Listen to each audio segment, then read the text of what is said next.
Hello, this is Christopher Cunning, and I'm coming to you from San Diego, California. I have the pleasure and honor of serving as the guest host for Outcomes Rockets podcast. And that podcast is being sponsored today by Class, Research, and Chime. Today, I'm attending the 2024 Chime Fall Forum, and in particular, I am highlighting three amazing individuals who recently received the Synergy Award that was awarded here at the conference. The Synergy Award recognizes healthcare organizations that have achieved the highest levels of excellence in both EHR user experience and digital health innovation. By combining the accomplishments of the Class Pinnacle Award winners and the Chime Digital Health Most Wired Award designees at level 9 or above, this award celebrates organizations that demonstrate unparalleled synergies between exceptional EHR implementation and cutting-edge digital transformation. Recipients of the award are at the forefront of healthcare technology, setting a new standard for both clinical efficiencies and patient care through seamless integration and innovative solutions. Today, I'll be talking to three of the award winners as they share their thoughts and insights on digital transformation and the impact it has on the delivery of care. So join me as we have an opportunity to spend time with these amazing individuals and learn more about their journeys and the work that they're doing to transform healthcare. Hello, everyone. Welcome back. I have as my guest now, Jeff Sturman. He is the Senior Vice President and Chief Digital Information Officer at Memorial System in Florida. Jeff and his organization are also a Synergy Award-winning organization. And today we want to sit down and chat with Jeff a little bit about his journey in healthcare and the journey that he is helping to lead around innovation and technology at Memorial. So thanks for being here. Thank you, Christopher. Happy to have you. First of all, let's start with you. Tell us a little about Jeff and his journey in healthcare and your journey to Memorial. Yeah, thank you for this. This is a great pleasure to be with you. You're welcome. Memorial Healthcare System and where I started, because I just told you this, Great. A little bit of a recovering consultant. And I started my journey back in the mid-90s when kids were coming out of grad school, didn't know anything. Absolutely. And they said, what are you going to do? And I said, I'm going to go into consulting because I don't know anything. Exactly. And they threw you into IT because you really didn't know anything. That's right. We're gearing up for, that little thing called Y2K. I joined a terrific outfit at Ernst & Young, and I was there for the better part of 10 years. Exactly. During that journey, my client was Memorial Healthcare. Oh, interesting. So I lived in Chicago. It was a great place. I still love Chicago. I have a lot of friends there. And Memorial, being in Southeast Florida, wasn't hard to pull me away out of my What at all, especially wintertime. Exactly. In the early 2000s, helped them implement old system called CareCast, IDX. Absolutely. I remember IDX. And the famous last word system going back in time. Absolutely. And did that for a couple of years. And they gave me the great privilege to join them as a full-time employee. Wonderful. I had two kids. I actually had one kid. My wife likes to remind me that I had another on the way when I later moved. Yes. Now they're 22 and 19. So it's been a long time. Yes. And so Memorial gave me that great opportunity. I was there through a lot of transition, both leadership transition, Exactly. operational change. Remember, early 2000s, mid 2000s, even into the early teen years here. So the adoption of the electronic health record 100%. Yeah. All the integration stuff. And it was great. It was a great run. Yeah. I really helped to craft the strategy for IT, build an IT organization. I think I joined when our IT organization was less than 100 people, maybe like 80 people. Today, we're close to 500. Oh, wow. So we've grown a lot organically. Sure. We haven't really purchased anything. We built some new hospitals. Exactly. So Memorial is a 6-hospital healthcare system, Southeast Florida. Right. It is the South Broward Hospital District. Our board is a terrific board appointed by the state and the governor. Right. My CEO is actually a former employee of the governor's, and he's amazing. He's got a great vision and thoughtful about where healthcare is going. Absolutely. And how community medicine should really be delivered. Absolutely. So in 2012, I actually did that other thing that I said I was recovering from. And I left Memorial. Oh, really? And I went into a consulting firm based in Nashville, Tennessee. And friends of mine from Ernst & Young had started that several years before, called Cumberland Consulting. Yeah, I remember Cumberland. And now it was purchased by Tegria. Exactly. And I had a great run there until 2018. Okay. Memorial did a national search for a CIO. And remarkably, they said, Jeff, would you ever think about joining us again? And I stayed close to them. And I said, family means everything. And you guys are my family. And my real wife and kids were at home. And I said, They would you off the road. it would be nice to get off the road. So I joined them in 2018 after a national search. They hired me and been off to the races. And it's great. It is absolutely family to me. It is a culture that is second to none. I think I love feeling like I get to deliver share. So I'm maybe pretty passionate about a health background. I've only done healthcare for 30 years. Right. That's all I know. Don't put me in another job. That's how it's in your DNA. Yeah. So that's the journey of being in and out of Memorial over the last number of years, but it's a great organization. Thank you so much for sharing that story, and congratulations on such a successful career and the work now that you doing at Memorial and the accolades your organization is now receiving for all the transformational work that's taken place there. And clearly, as you've talked about that journey, you've seen a lot of transition and change that has happened in healthcare and in many cases help lead some of that change. So talk to us a little bit about the ABCs of what it takes to be a successful transformational leader. And then what does it take for an organization like a Memorial to evolve into a digital healthcare system? Yeah, no, and I love that point in transformation. So I would say healthcare is in my DNA, and one of the things I love about the job I get to have in healthcare is all about change. Sure. And that's transformation. Right. That's almost a novel concept. Most people hate change. Absolutely, especially in healthcare. And as a former consultant, I really do think that you always have to be able to acclimate and figure out where your next move is.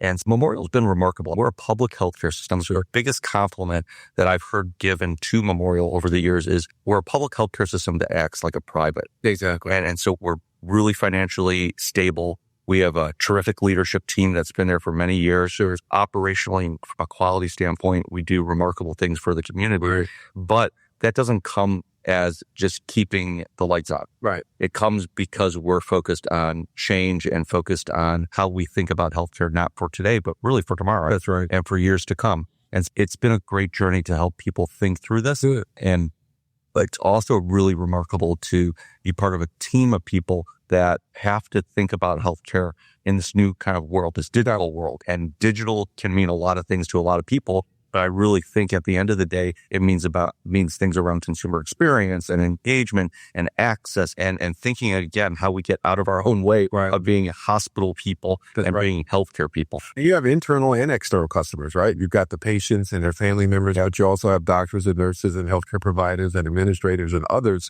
who have to benefit from the use of technology and to help really close some of the gaps and address some of the challenges they have in delivering quality care by leveraging technology. Is not the silver bullet. It's not going to solve every problem, right? But it can enable. It all the time. That's right. It can enable, right? And one of the things that I think I understand, you tell me a little bit more about it, is how you've been able to leverage organizations like CLASS and specifically the Arch Collaborative and the resources that you gain from that relationship. Talk to us a little bit about how that's benefited you and specifically Memorial. At the end of the day, if your physicians and your nurses and your providers are not taking advantage of technology to really be productive and effective and efficient in their care, then I think we're missing the boat. And part of the journey here is using the survey tools from CLASS and Arch Collaborative to really help dig into where we have areas of challenge and where we have areas of that we excel at, and we want to tell that story. Absolutely. And so we're really proud of the success I think that we've achieved and it's remarkable. Every time we do a physician survey, number one thing on that physician survey, not even the Arch Collaborative, or a physician, a normal annual physician survey, or I think we do it every 18 months, EMR rises to the occasion, rises as the highest level of satisfaction. And look, I interesting satisfaction. Yeah. And I won't take credit for that. I'll give my team and I'll give our operations and our clinical folks and all the credit in the world because we do extraordinary things. It's a double-edged sword. Yes, we want to get to standardization. We want to get to consistency. Right. We want to make sure that the delivery of care is maybe a little bit more uniform. Right. And therefore quality measures get there. While we also want to meet the needs of the individual provider. Healthcare is still a little bit of an art and a science. Oh, it's a balance, right? It really is a balance. As we went live with Epic over a dozen years ago now, before what I think they have certainly found that secret sauce or their foundation. And so we've gone back and we've managed Epic to become much more standard and build on best practices. That being said, we still deliver a lot of things that are specialized for our providers. And that personalization effort that is so focused at Memorial has paid off in dividend. That's great. And that's the secret sauce, I think, for our success. Absolutely. So when you think about Memorial and the future of healthcare and what your organization is focused on, what are some of the initiatives that now you've got your heads down helping to drive Yeah. We just had our ribbon cutting a couple of weeks ago for what we're calling our Care Coordination Center, which is a command center. Oh, interesting. So it's a beautiful facility. Yeah. We've seen these all over the country. And so the ability to really manage our patient volume between our 6 hospitals, look at patient flow, look at opportunities for discharges, Sure. getting more timely, getting beds freed up, Right. and making sure that patients are transferred maybe from our busy hospital and our ED to another close proximity hospital, leveraging virtual nursing in that command center or care coordination center. It's going to be terrific. And we're live now with a really cool AI tool around virtual nursing, Right. remote patient monitoring, Exactly. how we now evolve to that hospital at home type environment. Right. So I think we're finally getting to that point of what I'll call more wellness focused or proactive. Focus on the health side versus the care side. Yeah, for sure. We're focused on thinking that patients are just going to come to us as opposed to us getting out there is an old way of thinking. And so we're trying to get out there. That's great. That's great. It really transforming into that value-based care, leveraging, doubling down on that value-based care model. 100%. And I think we've been a leader in value-based care in South Florida. I think people are catching up to us. That's great. And I think we're trying to stay out in front of this. Sure. Again, being focused on wellness, being proactive, being more predictive, putting campaigns together and getting information out to our organization and community, thinking about employee health. Right. Thinking about not just patients needing to be discharged from the hospital, Right. but hopefully keeping them out of even their emergency rooms. That's right. And allowing that patient in some cases to recover at home, but still providing care for them even in the home environment. And we're focused on all the same problems that everyone's focused on. Hospitals are overwhelmed. We're busy. That's right. Access, it's hard to get an appointment. We put a lot of energy in consumer experience and figuring out how we engage consumers at a different level. Absolutely. No, that's great. So for those colleagues of yours who saw you and your organization receive its Synergy Award, what's some words of wisdom you'd share with them on how your organization was successful in? Yeah, it's a great question. And I really think this comes down to the level of collaboration and teaming where everyone needs to do.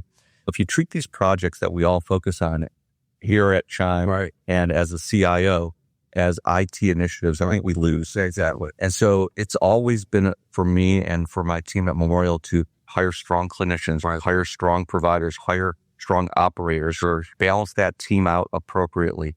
And there's a lot of secret sauce to that. Just getting the right organization in place. Absolutely. So having sponsorship of your providers, getting them out in front of this thing. If I'm on stage too much, that's not a good thing. I want them on stage. That's right. Absolutely. That's great advice. And I've always said as well, too, these aren't technology initiatives. They're clinical business transformation initiatives that have technology as an enabler, as a part of that. And to your point, it should be those stakeholders and those individuals who ultimately are impacted by it, helping to lead and drive that change. That's a great advice. Thank you so much, Jeff, for taking time out of your busy schedule to talk to us today. And I wish you and your organization the best. So thank you so much. Thanks, man. Have a great day.